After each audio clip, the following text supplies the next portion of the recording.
I've lost 180 pounds with a combination of carnivore, keto, and counting calories. I reached my goal in November of 2022. Right now I'm doing an experiment with being carnivore-ish and counting calories. If you want to see the results, stick around and subscribe, and we can see how it goes. Don't forget to click the like button. I want y'all to see.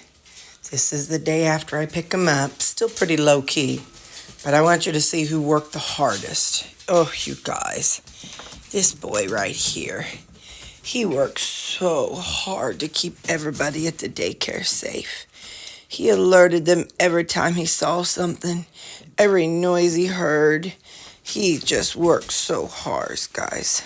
He's just tuckered. He worked hard this morning already. He got up and went outside and went potty and come back in, and he's holding the blanket on the bed, guys. He's working really hard already. I come in a while ago and he was knocked out. And then there's this one. He says, I don't care about protecting nothing. I just want lovies, and I'll protect you when the bad guys show up. He says, I'll just protect the mama. I don't care about nothing else. Mr. Licky Loo over there, and Licky Loo here. Can't leave out my beautiful girl. She's the prettiest girl, and she's the prettiest Callie in the whole United States of America. Yes, ma'am. Yes, ma'am. All right, now I got to get ready for work, and he's pacing because he's like, come on, let's get the show on the road. I want my T-R-E-A-T. Give me my T-R-E-A-T. It's my bubba. It's my bubba. Hey. Oh, he's always just sniffing and smelling. He says a hound's got a quit looking at. Now, don't jump on your brother. Don't put your feet on his paw. That's not nice. It ain't nice, Bax. Gotta be nice to him. Brother Lou's a delicate flower. Ain't that right? Yes, he's a delicate flower, guys. He's a delicate flower. And there's Sister. Hi, Sister girl. Hi, Callie Cow. Hey, girlfriend. Oh, she kissed me. Oh, thanks for the kisses, Callie, my girl. Look, I'm wearing our shirt today. It's the day. I'm so drained. I'm going super casual. Oh, and there's my handsome Sam. So distinguished with his sugar face, his ghost face. Then there's Spasm Abs. Well, he is already taken off. Let's see if he comes back through. He's been pacing circles. Nope, he's done with this shenanigans. He wants me to hurry up and get out of the house so he can get his you-know-what. All right, bye. Quick question. I bought these adorable socks. It's got puppy dog faces on them, but they're too tight, and they really cut into my legs, so I have to scrunch them way down, and even then they still cut into my legs. What do y'all do if you have socks that you need to stretch out? The foot part is fine. It's just because I have fat shins and ankles. So what do you do for that? Like, what do you put them on? But I just get a can. I can't get a can of biscuits. That ain't even big enough. But, and I ain't even got no can of biscuits. Like a can of tomatoes, maybe. But what do y'all use when you're trying to stretch your socks out so they don't cut off the circulation to your feet and your toes? I want to know, because these are super cute, and I want to be able to wear them. Lordy mercy, y'all. It's cold in a witch's titty around here. Sorry, Judy. I know. I've been getting a little bit extra sassy lately. I don't know what my malfunction is. I have been full of extra sass, but I don't know. Anyway, so look what I did. For whatever reason, I decided not to bring a food container, and because it was in a Ziploc bag. And then in this is barbecue sauce, some minced onions, and some, I added some no sugar added pickle relish. And I'm going to scoop that onto here. So how you doing? See, today is my Thursday. Ooh, so today's your Saturday. Well, Saturday's Terri. She's going to go grocery shopping. I don't know if she's going to do a whole lot. I don't really know.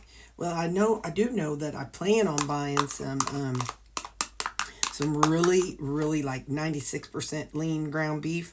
I want to try those pockets with that. And I want to try the pockets with ground pork, and ground turkey. Some of y'all said you use ground turkey. I think the one with sausage, I might fry up a couple eggs and put some cheese in it, and maybe a little bit of bacon, and then try make it like a breakfast pocket. And then let me show you what else I brought. I am not eating it, but today's I'm gonna have to hang on. I'm knocking stuff around here. Today I have to detox myself, and I don't know how hard it's gonna be, how bad it's gonna be. So to be kind to my later on this afternoon self, this is something that I had made up. It's 9 ounces of pork loin. So I went ahead and I'm bringing it. I brought it because I thought,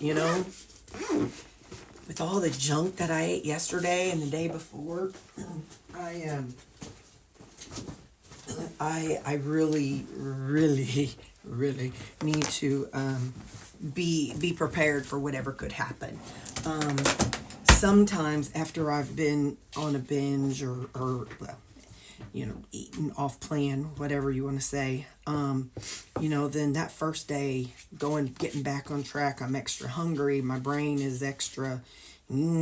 So I try to have a plan for myself, and I try to be thoughtful of things, mindful. Oh, that's a good word. I try to be mindful of what today's Terri might need. So I brought some extra just in case. What else? Oh, I was telling my coworkers about what I ate, and so here's the thing about me. So I know you all know, most of you all know, I come at weight loss and this way of eating because I had a food addiction and a binge eating problem, and I mean a binge eating problem. If you don't know about my binges, well, message me, I'll tell you. But anyway, and so yesterday and the day before, it was almost like when I was a little kid.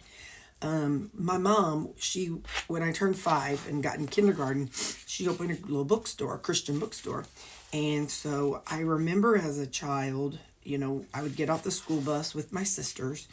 And I remember, because Mom wasn't home, I would sit down with a spoon and the sugar bowl, and I would eat spoonfuls of sugar. I would eat, like I said, this is before the binging stuff, but this is just, how it was. And then I would sit down, I'd eat like sweet pickles, just eat sweet pickles wrapped in cheese. I would eat, how the Ovaltine, Nesquik, those hot cocoa powder, not cocoa powder, but the hot cocoa, the drinking cocoa powder. I would sit and I would spoon out bites of that. It was just very, very impulsive. And so I was thinking about it. So Suzanne and I usually go up together. I have not been on a road trip by myself to Jeff City in quite a long time. I used to take one of my staff along with me. And so, and then when Suzanne became my co-director, I haven't been up by myself since then, I don't think. But anyway, so it was almost in my mind, it was almost as if I reverted back to that time. Mom's not here. Nobody's watching me. I can eat what I want to. And that's what was going through my mind. And I remember I was thinking, I have to eat as much of this stuff as I can because I'm never going to get to eat it again, which doesn't make sense because I'm a grown woman. I can drive to the store and buy stuff and have it again. So I don't really know where that comes from. I was never denied food as a child, ever. Even if Mom was home, no, I couldn't have gone to the sugar bowl, but I could have had, I could have had food, you know what I mean? I could have had a peanut butter jelly sandwich. I could have had, we didn't really have chips much as a kid, but so I was never denied food. So I really don't know where that mindset comes from. But anyway, like I said, Mom would not have let me sit down with a bowl of sugar or eat out of the Nesquik, tin can. She would not have let me do that. But that's like the only things. Like I said, she didn't deny me food. And if she'd make burgers, or if they made meatloaf or whatever they made, if I didn't like it, they didn't send me to bed without supper. It was, well, then go make yourself a peanut butter and jelly sandwich. So, so that's how it was in my house. It was never, oh, you have to clean your plate or go to bed. It was never that way. And, or we could have popcorn. So, we could have just various food. So I've never in my life experienced food, is it called food disparity or food neglect or food denial? None of that. So I don't really know why or where that comes from. But I always have been a child of, ooh, mom said don't touch it. There must be a reason. I need to touch it. That obsessive, that impulsive. Mom says don't touch this straw because it's hot. Maybe mom's wrong. So when mom wasn't looking, I'd touch it, burn myself because mom wasn't wrong. So there was, I don't know where it comes from. But anyway, so yesterday and the day before as I was driving, it was really like, nobody's around. Nobody's going to see me. I can eat what I want to. Nobody can judge me. Nobody can tell me no. That was the mindset as I was driving. And then, like I've always said, if I have something, I have to finish it off. Have to. I packed 6 bags of chips, and I had a bag of cheese, and I had those cheese sticks. I need to finish them off. So that's where my brain goes whenever I'm doing those things, and that's why it was such an impulsive and compulsive and obsessive kind of thing. I'm gonna take a bite of this. Hang on.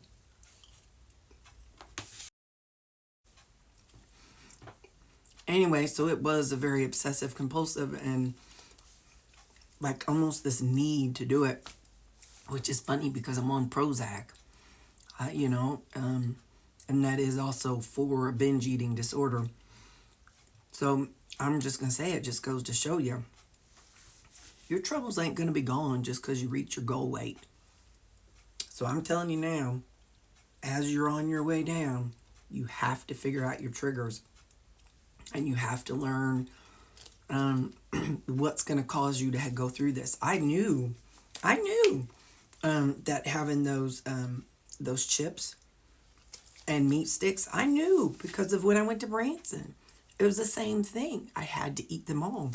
And so, this isn't my first time going through this. And what I can say is when Terri was on her way down, as I was on my way down in weight loss, I didn't partake in those things. And so I find myself now being a little more lenient. Oh, you can partake. You'll get back on track tomorrow. Oh, it's okay. You'll do good tomorrow. So I find myself doing that. So unfortunately, that means tomorrow's Terri, which is me right now, has to deal with the consequences of yesterday's Terri's actions. And no, it wasn't a failure. I didn't go out and buy all the foods that I used to binge on. So I didn't have to deal with that. But what I did have to do, what I do have to do today is, got a little piece of meat under my tongue, is deal with the feelings, deal with the emotions, deal with the fallout of those choices yesterday.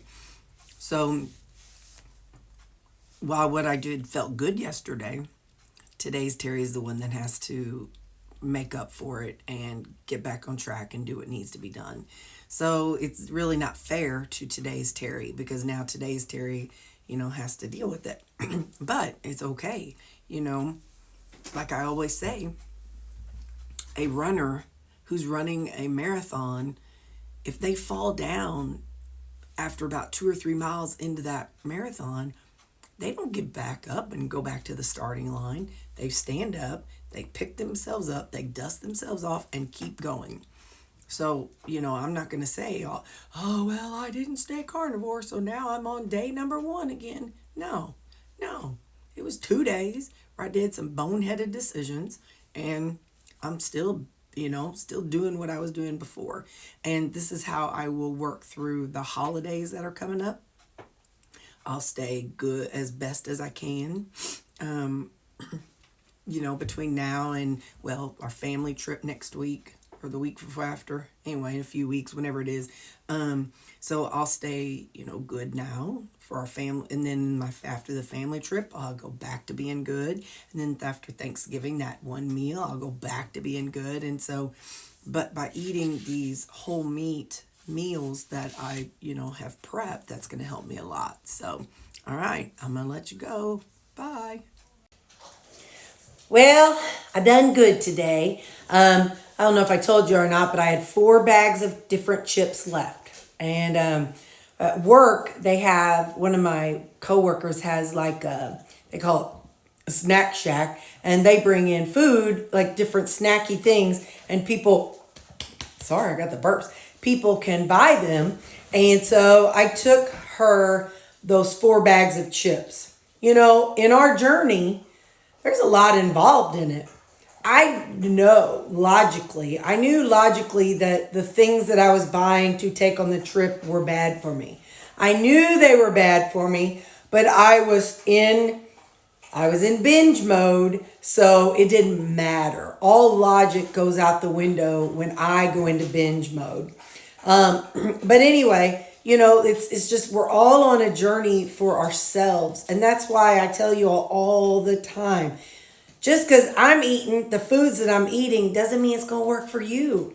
And so on each of our journeys, we have to see, okay, does eating mostly meat make me feel good? Does eating mostly meat make me feel sick?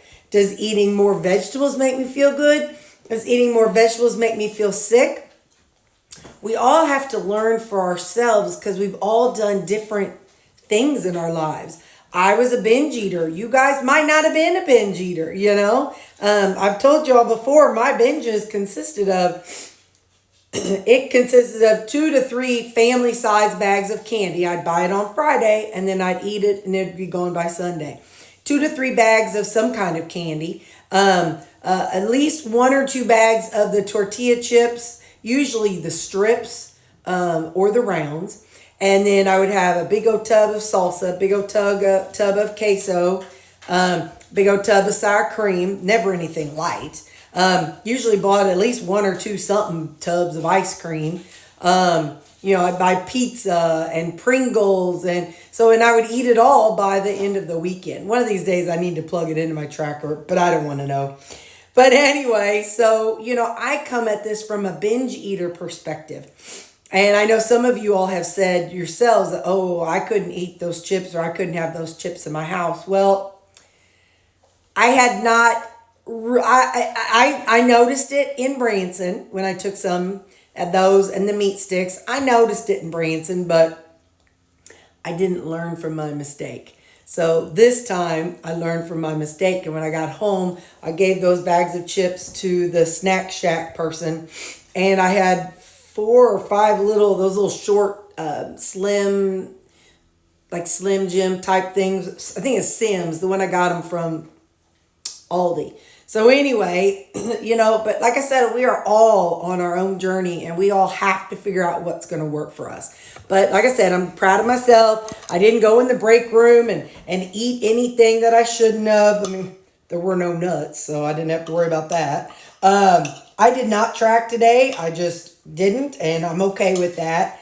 What I'm having for my supper is the pulled pork that I showed you, the pork loin that I brought in case I needed it.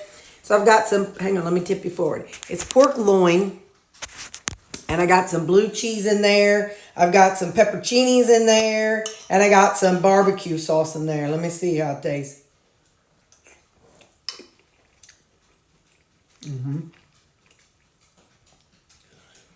So that's my supper. Now my creamy. It's an orange creamy. It's half orange keto chow and like half of a serving of keto chow and half of a serving of the Equip strawberry. I thought that'd be interesting. The other one, because I made them in different flavors. So I made this one with strawberry and the other one I made it with the Equip vanilla.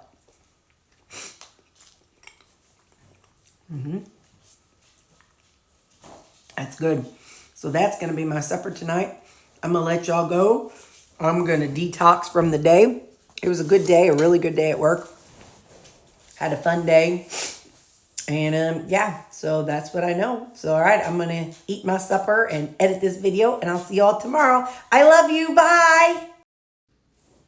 Look, this is what's been eating my stuff. Stupid squirrel. It's a good thing I wasn't home. I'd run out and yell at him. Oh, well, he's going to make me a jack-o'-lantern. We're going to see how it looks by the end of, by the time Halloween comes. We'll just see. Maybe he's hollowing that thing out big time. I'll show y'all next time I remember. Anyway, he's going to town on. Stinking little squirrel. Bye, guys.